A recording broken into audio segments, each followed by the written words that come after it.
They say your whole life can change in a moment, but they never tell you how public that moment might be. Last Tuesday, at exactly 10:03 a.m., I watched my entire year of work vanish from a screen in front of 22 of my colleagues while my boss smiled. It started with a calendar invite labeled Department Strategy Review. Nothing out of the ordinary. I walked into conference room 4B with my notes, assuming I'd present the client retention audit I had spent 6 exhausting weekends compiling. Instead, I found Ramsey Clive department head already standing by the screen, arms crossed, remote in hand, and a look on her face like she was about to announce layoffs. "Elena," she said flatly, "you'll walk us through your client engagement records. We're using them as a case study today." For a split second, I felt hope. Maybe finally someone had noticed the 42% spike in customer renewals I helped create. Maybe this was acknowledgement. But when she clicked into the folder, I saw something I hadn't expected. She wasn't opening my summary slides. She pulled up the raw notes, personal details I had logged after every call. Birthdays, pet names, favorite coffee shops, weekend plans, everything I remembered to make our clients feel seen. And then she started reading them out loud, mocking them. "This one's about a client's dog needing hip surgery," she said, snorting. She turned to the room. "Is this what we've come to? Veterinary updates in enterprise analytics?" Laughter. Nervous. Uneasy.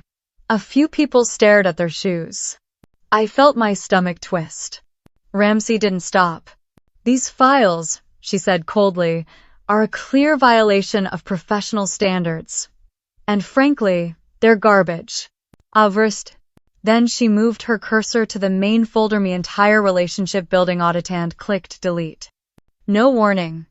No backup.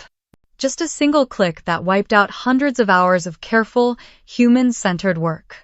I sat frozen. A year of trust. Erased. And then my phone buzzed. Unknown number. Half of me wanted to ignore it. The other half knew. Somewhere deep down, I knew that call would change everything. If you've ever had your work trashed in front of everyone just to realize it was your biggest leverage, you'll want to hear this. Hit that like button and stick with me, because Ramsey thought she deleted a spreadsheet. What she really deleted was the only thing keeping this company alive. 18 months earlier, I had walked into the sleek, glass-paneled lobby of Kavix Group with the kind of hope that only comes from surviving one too many jobs where you're treated like a cog. The job title was Client Experience Associate, which sounded vague but harmless. I told myself it was a stepping stone. Something stable, quiet, maybe even normal for once. I wasn't looking to prove anything. I just wanted to do good work and not be invisible while doing it. But by week 2, it was already obvious that normal wasn't on the table. My onboarding had been brisk just enough to find my login credentials and the break room coffee machine. No one showed me what success looked like. There was no guidance on how Kavix approached client relationships. What I got instead were dozens of spreadsheets, a lockdown CRM, and one quick message from my manager, Ramsey Clive. "We focus on efficiency. Keep your interactions short and your notes measurable." That was it. The files I inherited from the last person in my role were sterile. Transaction logs. Invoice records. Email chains without greetings. There were no human fingerprints on anything. And when I asked around about why my predecessor had left, no one had an answer. They just shrugged. Some even forgot her name. I started noticing patterns. Clients who used to call weekly had gone silent. Engagements were being renewed late or not at all. Some contracts were simply expiring without a whisper. It didn't take long to realize we had a retention problem. A serious one. But no one seemed concerned. Ramsey, for her part, seemed allergic to nuance. Her team meetings were color-coded dashboards, percentage targets, and warnings about exceeding contact time per client. She treated business like a relay race. Pass the baton, don't talk, keep running. So, I kept my head down. I followed the rules. But quietly, I started doing something else. I began listening. Not just to what clients needed from our services, but who they were. I started taking notes that no one asked for. I remembered that one client's son was starting college. Another had just lost her father. Someone else had a milestone anniversary coming up. I didn't say anything about it to Ramsey. I knew she wouldn't understand. But something strange began happening. Clients started reaching out more often. Some asked for me by name. One even joked that I was the only person at Cavix who remembered they were more than just a contract number. It felt small at first, unnoticed. But deep down, I knew something was shifting. The numbers would come later, but the connection? That was already growing. I wasn't just answering emails anymore. I was becoming a bridge. And maybe I should have realized that bridges eventually get noticed. Especially by the people who like to burn them. At first, it felt almost rebellious.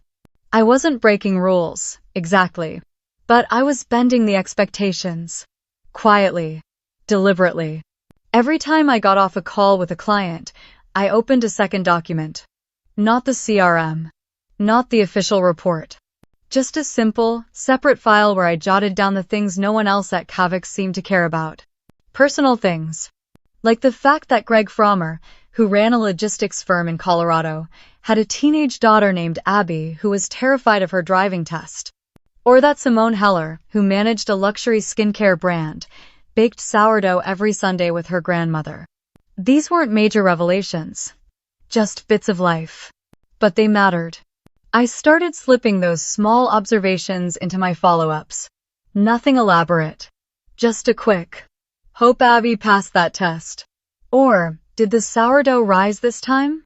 And the responses I got surprised even me. Greg emailed back a full paragraph about Abby's shaky parallel parking skills and how he bought her a milkshake after she passed on her second try. Simone sent a photo of her and her grandmother holding up a slightly lopsided loaf, beaming with pride. It wasn't just chatter. Something deeper was happening. Conversations stopped feeling like transactions. They felt like relationships. One afternoon, I sent a handwritten cardise, an actual card to a client whose mother had just passed. I didn't ask permission. I didn't track it in the CRM. I just sent it. 2 weeks later, she called me. Not about business, just to say thank you.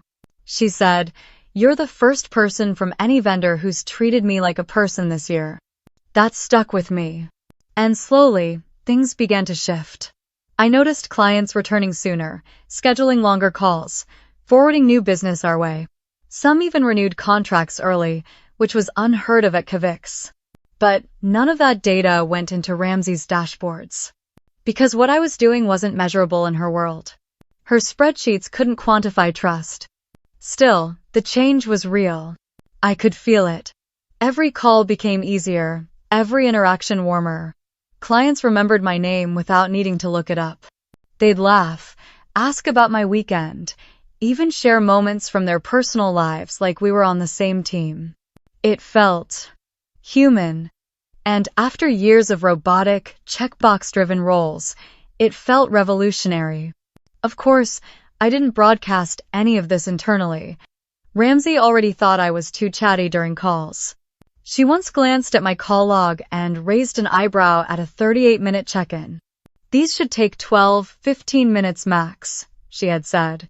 I smiled politely and said nothing.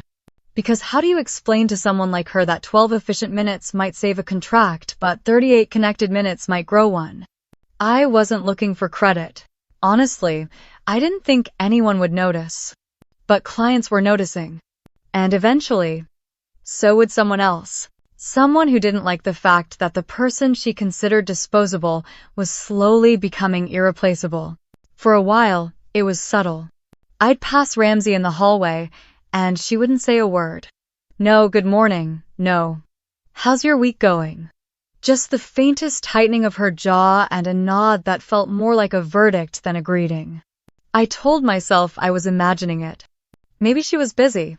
Maybe she treated everyone like this. But then came the first team meeting after the quarterly client satisfaction scores were posted. Miles, the CEO, had briefly mentioned that our department saw the biggest jump in retention numbers company-wide. He didn't say my name, didn't single anyone out, But Ramsey's expression shifted. Her pen froze mid-note. And I knew. She knew.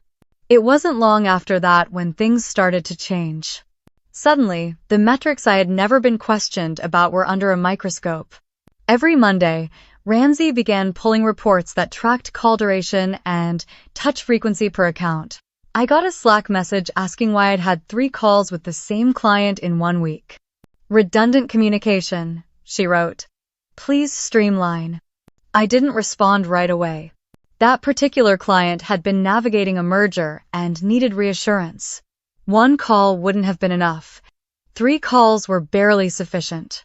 But I typed something neutral. Understood. We'll adjust going forward. I didn't adjust. I couldn't not without abandoning everything that was working. More feedback came trickling in, subtle jabs during meetings. Elena, let's try to keep updates brief. Elena, please summarize client interactions using our standard template. Elena, be mindful of efficiency metrics moving forward. I started getting copied on emails I didn't need to see long threads that felt like surveillance, not collaboration. She stopped inviting me to brainstorming sessions, then reassigned one of my key accounts to a junior associate without warning. When I asked why, she said flatly, just redistributing workload for balance. But it wasn't about balance. It was about control. It was clear now Ramsey saw me as a problem. A deviation. Maybe even a threat. Still, I didn't fight back. Not openly. I kept doing the work. Quietly, thoughtfully, carefully. Clients were still happy. Still calling. Still referring. But now, every success came with a new layer of pressure. Every compliment from a client felt like another brick in the wall Ramsey was building around me. It was like walking a tightrope over a fire I wasn't allowed to acknowledge. And the hardest part? No one else saw it. To the rest of the team, I was doing fine. Better than fine, actually. Numbers were up. Clients were loyal. Elena's good at what she does. But they didn't see the look Ramsey gave me when those numbers were read aloud. Or the clipped tone in her voice when someone praised a client renewal I'd facilitated. She never raised her voice. Never reprimanded me in front of others. She didn't have to. The message was clear. Whatever I was building, she was waiting for a way to tear it down. It came dressed like an opportunity. Ramsey sent me a brief email late Thursday afternoon. No subject line, just, please prepare a comprehensive internal audit of all client-facing interactions from the past 12 months. Include notes, communication summaries, outcomes, and any supporting data. Due in 3 weeks.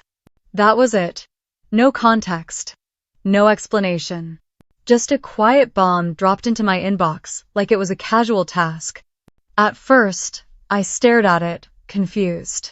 Then my stomach tightened. This wasn't a request, it was a command.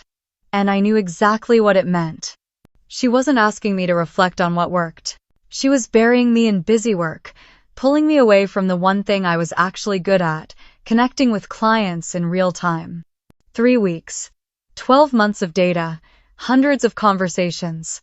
It was the corporate equivalent of being told to dig your own grave and submit it in PDF format. But I didn't protest.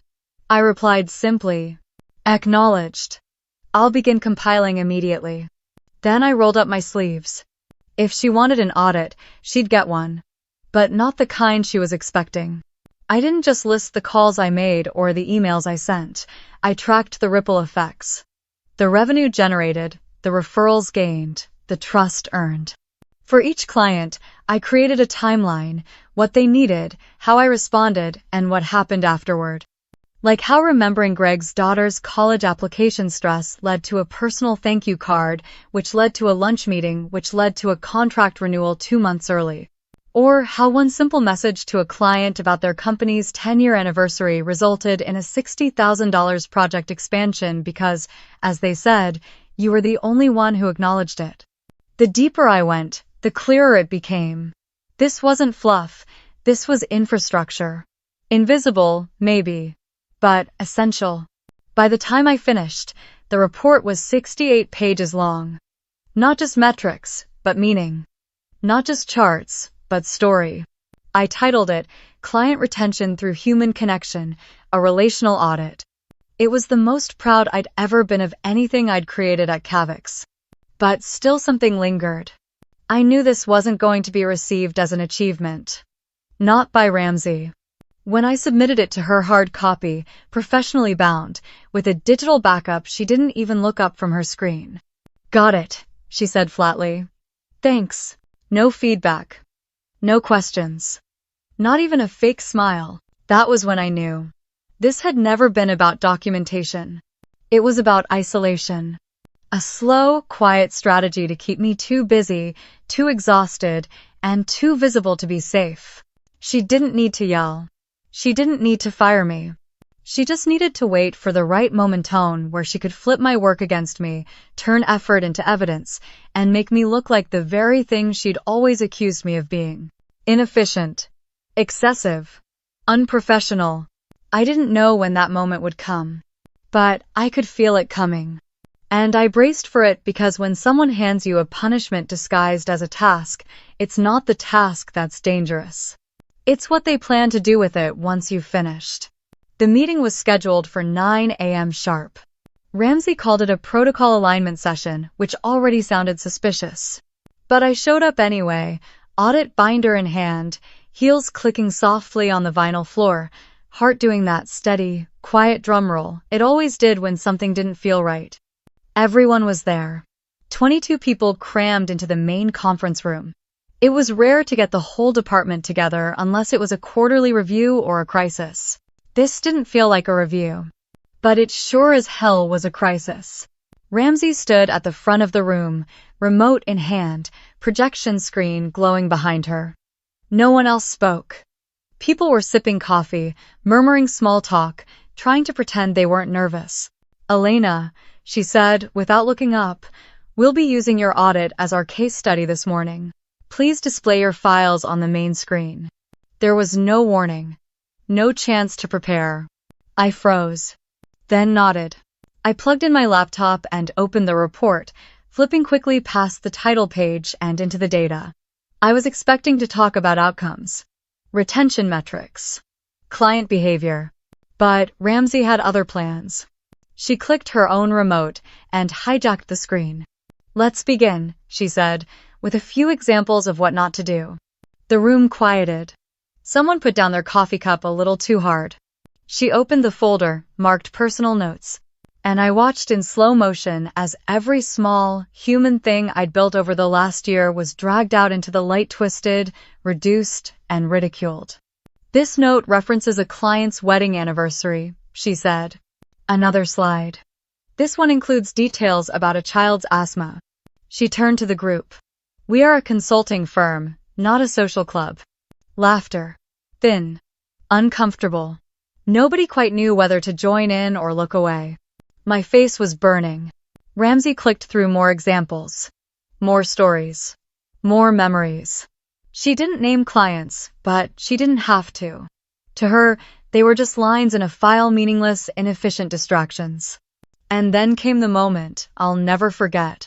She hovered her mouse over the main audit file. This entire approach, she said, is a breach of professional efficiency. It sets a dangerous precedent and undermines our operational focus.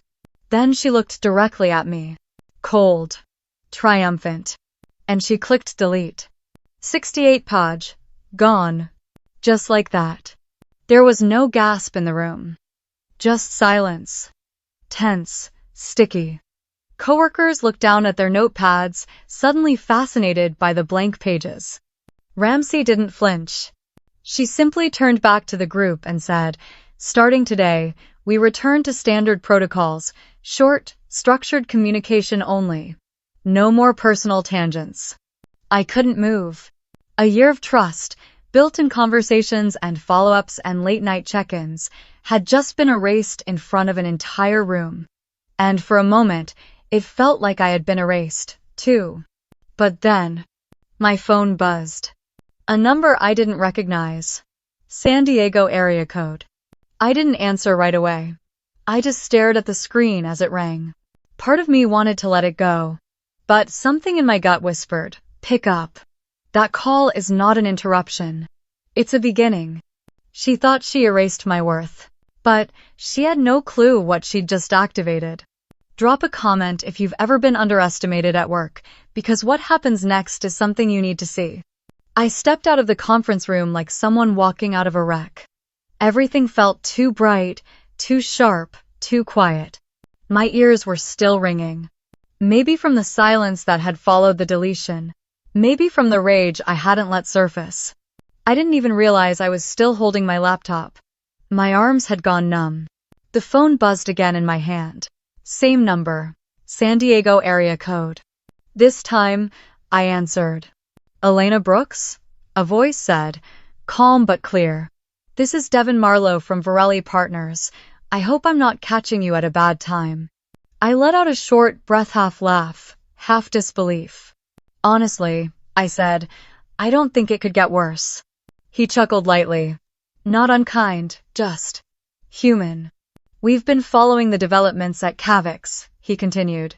And we're aware of the role you've played in the company's recent improvements in client retention. Some of our clients came from Kavix, actually. Your name comes up a lot.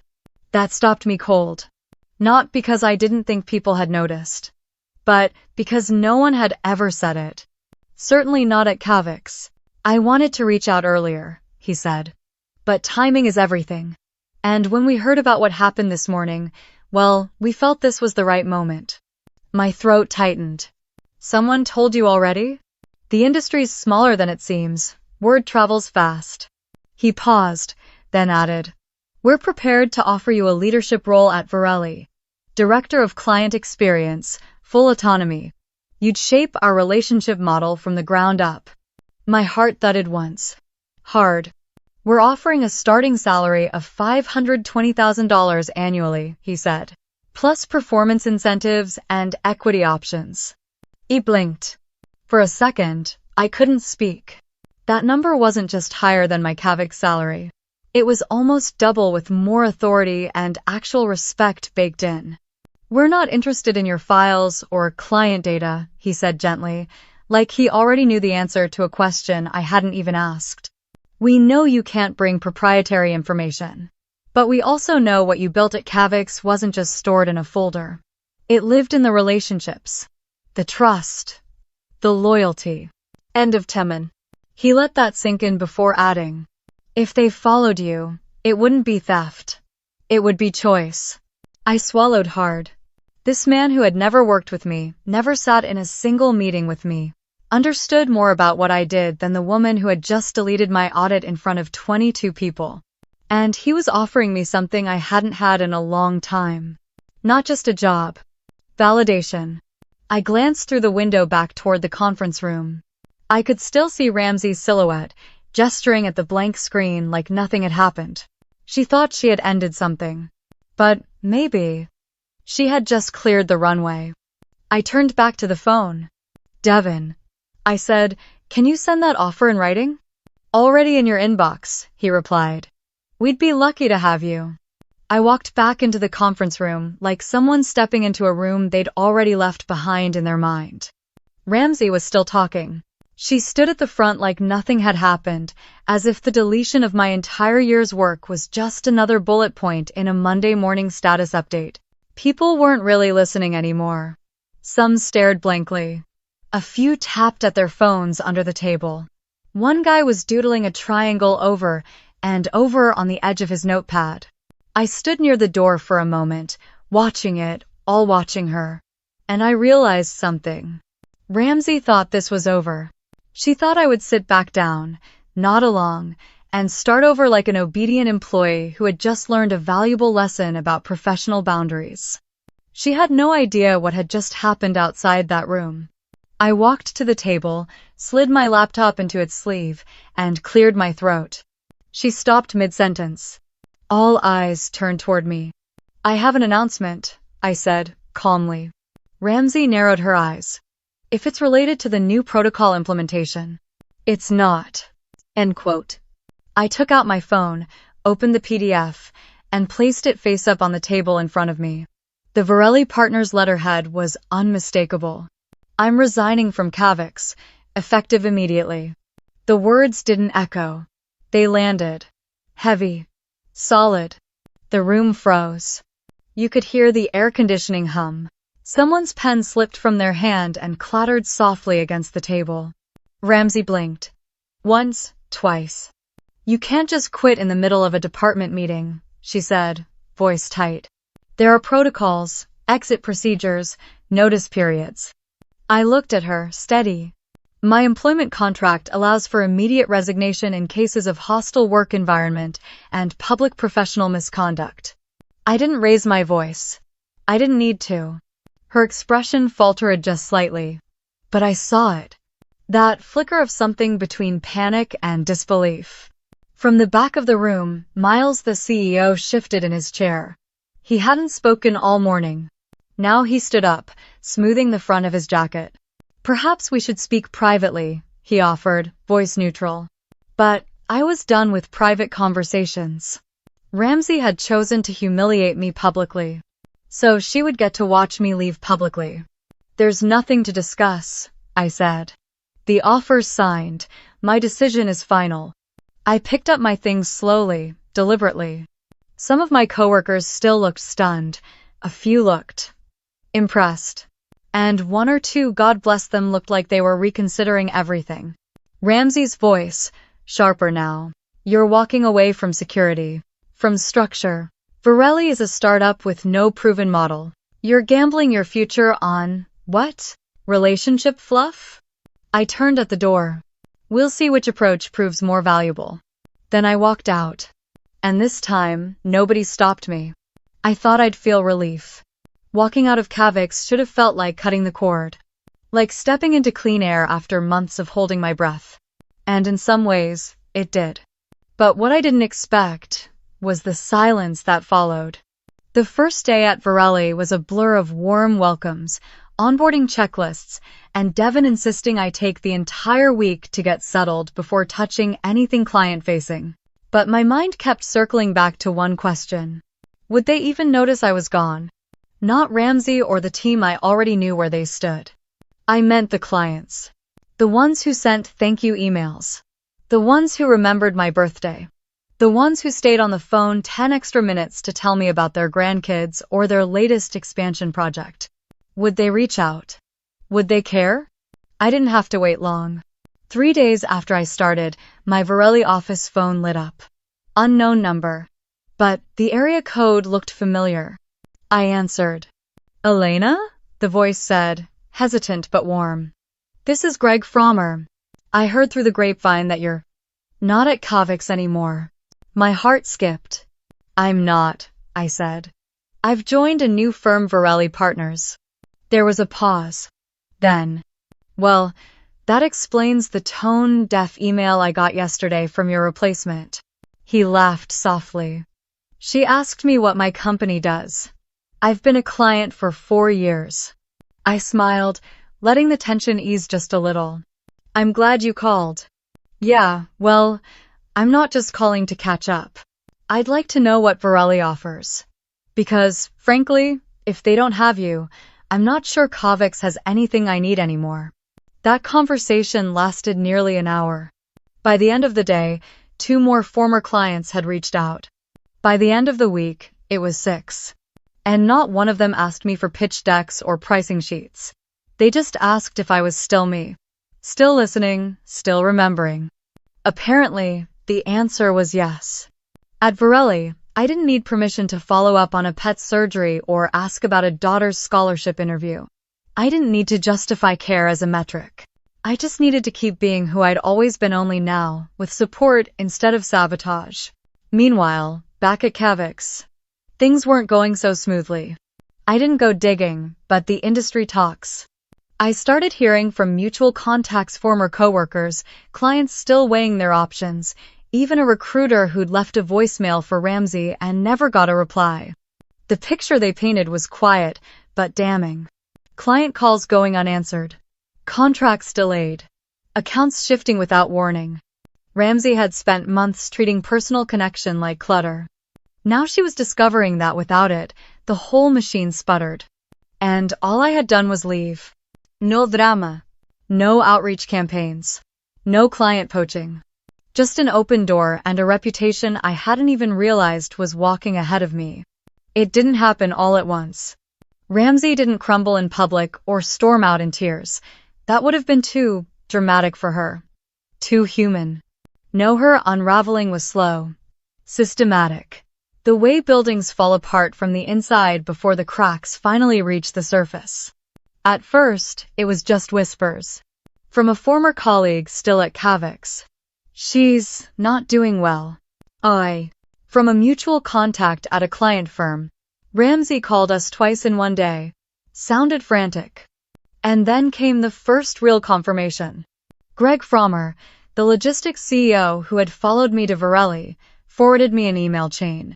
The subject line read, "Concern regarding service disruption, requesting clarity." In the body, Ramsey was practically pleading, explaining that the transition was temporary, that the new account manager was still getting up to speed, that they'd appreciate the opportunity to continue serving Greg's company. Her language, usually sharp and cold, had softened, but not in a way that felt sincere. It reeked of desperation. And it got worse. Simone Heller called me the following week. I hadn't reached out. She had found my new office number on her own. She called me Elena, Simone said. Twice. When I told her I was exploring other options, she accused me of being emotionally compromised. I blinked. She said that to you? She said my decision to change vendors was based on sentimentality, not business logic. That I was letting personal chatter cloud my judgment. I didn't even know what to say. Simone, of course, wasn't having it. She told Ramsey that business is personal, that relationships are logic. And that respect isn't a transaction, it's the baseline. And that's when I realized. Ramsey wasn't just losing clients. She was losing her grip on the why. In her world, people stayed because contracts existed. Because numbers were met. Because protocol was followed. But in reality, people stay where they feel seen. And she'd never learned to see anyone. By the end of that month, Varelli had welcomed 9 more of my former accounts. Not because I pursued them. Not because I offered discounts or ran campaigns. But because every time Ramsey tried to rebuild those bridges with templated check-ins and bullet point follow-ups, she reminded them why they left in the first place. Eventually, someone from inside Cavix sent me a screenshot. An internal email from Ramsey to the executive team outlining retention risk concerns and suggesting a formal investigation into my departure. She implied that I had acted unethically, that perhaps I'd used client data improperly. But the timeline didn't support her narrative. Neither did the tone of the clients leaving. No one was being coerced. They were simply choosing. And you can't control choice with metrics. The board saw through it quickly. Another former colleague told me that during a leadership meeting, Miles, the CEO, cut her off mid-sentence and said, "Let's stop pretending the problem is Elena leaving. The problem is why they followed her." The second, 6 weeks after I walked out of Cavix, my calendar looked like it belonged to someone else. Calls, strategy meetings, keynote invites. Not because I asked for them, but because people finally had room to notice the value of something they'd only ever felt in the background: human connection. At Varelli, I wasn't just doing the same job with a better title. I was shaping policy, creating infrastructure, designing what we eventually called the trust model, a framework for long-term client relationships rooted in memory, empathy, and follow-through. It wasn't fancy. It didn't involve flashy dashboards or 10-step funnels. It was simply this: treat clients like people, and they will treat your company like a partner. We rolled out the model across 2 pilot teams. Within the first quarter, client satisfaction scores rose 19%. Retention jumped 27%. New referrals up 41%. But the numbers were just proof. The real win was the shift in culture. People on my team weren't afraid to ask a client how their mom's surgery went. They weren't penalized for taking an extra 10 minutes to talk someone through a decision. They weren't being watched by a manager waiting to slash call duration and efficiencies. They were being encouraged to connect. And they thrived. It didn't take long for Devami boss, and now my closest ally, to call me into his office. He smiled as I sat down. You've rebuilt our client arm faster than we ever expected. I nodded, not entirely sure where he was going. We want to make it official, he said. Senior partner. Equity participation. Oversight of the entire client division. He blinked. The title was huge. But it wasn't just the promotion. It was the feeling of being seen for doing exactly what had gotten me humiliated at Kavix. I thought back to that day, Ramsey standing in front of a screen, calling my audit garbage. My hands shaking as she deleted my work in front of a room of silent faces. Now, that same philosophy had become the blueprint for an entire company. And the irony? It wasn't over. A week later, I received a call I never expected. Miles, the CEO of Kavix. His voice was formal, but not cold. There was hesitation in it, like someone trying to rebuild a bridge they once lit on fire. I wanted to extend a conversation, he said. We're considering a partnership. Maybe even an acquisition of our remaining accounts. And possibly if you're open to IT joining Kavix in a leadership capacity. I let the silence breathe. Full autonomy, he added. Compensation adjustment. We'd want you to bring your relationship model home. Home. That word sat heavy. But Kavix had never been home. It had been a stage. A test. And, ultimately, a lesson. I appreciate the offer, I said, gently. But I've already found the place that believed in all of this before it became fashionable. He paused, then said, I understand. And for the first time, I think he really did. Because by then, even Kavix had started to realize. What Ramsey tried to erase had only grown stronger without her. 2 months after I turned down Miles's offer, the news broke quietly but unmistakably. Kavix was entering strategic restructuring. By May. That was corporate speak for, things are falling apart. They laid off nearly 30% of their staff. Closed 2 satellite offices. And, according to someone who still worked there quietly, merged with a firm in Chicago that valued operational automation over personalization. In other words, the opposite of everything I'd built. Ramsey, of course, wasn't retained in the merger. Her name disappeared from the org chart, then from LinkedIn. A few months later, someone forwarded me a job posting she'd applied for another leadership role in client operations. The posting had been closed with no hire. Apparently, her last listed role had ended during a massive client retention crisis. And in an industry that lives or dies by relationships, that wasn't the kind of legacy you wanted trailing your resume. I didn't feel triumph. Not exactly. What I felt was confirmation. Not of my worth. I already knew my work mattered. But confirmation that you don't have to destroy someone to outgrow them. You just have to keep building. At Varelli, our relationship model became the standard. Clients began requesting Elena style onboarding by name. Other departments started adapting the approach, asking how we tracked personal details, how we built long-term trust without sacrificing professionalism.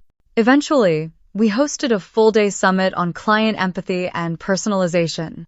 I gave the keynote. And I remember, as I stood on stage, looking out at hundreds of faces, taking notes on the very thing I was once told to delete, I thought, this is the moment Ramsey wanted to erase. And it's still here, stronger than ever.